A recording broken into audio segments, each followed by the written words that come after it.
В Душанбе показали картину «Непобежденный». Это первый фильм таджикского режиссера в Голливуде. Таджикистан. Начало 90-х. 90-е годы, гражданская война в Таджикистане, осиротевшие близнецы попадают в разные семьи. Много лет спустя встречаются в Афганистане. Один воюет на стороне американской армии, другой солдат Талибана. Смогут ли они понять друг друга? Узнать это, например, пришли кинематографисты, известные спортсмены, артисты и журналисты. В зале не хватило мест, многие зрители сидели в проходах. Это не мешало окунуться в яркое и трогательное кино. Захватывающий сюжет. Это фильм о любви, о родстве, противостоянии двух братьев, которых в свое время война раскидала по разные стороны баррикад. Автор сюжета Джайхун Насими, он же сыграл близнецов.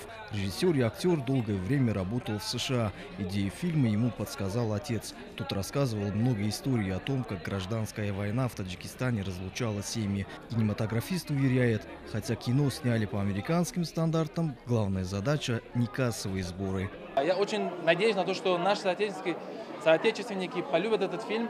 На самом деле мы не рассчитываем зарабатывать миллионы с этим фильмом.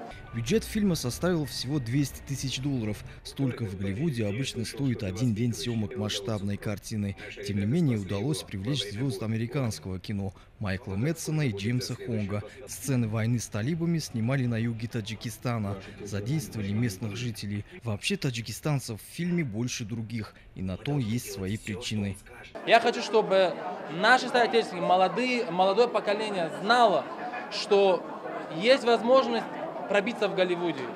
И мы хотим быть, если можно так сказать, что если мы пионеры этого, да, если мы первооткрыватели, на самом деле, если даже это так, это не самое главное. Самое главное, чтобы молодое поколение знало, что можно добиться многого, чтобы у них появилась надежда.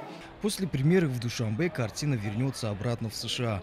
Там в ноябре она будет участвовать на международном кинофестивале. Лишь после этого история с голливудским хэппи-эндом выйдет в широкий прокат в Таджикистане и в мире.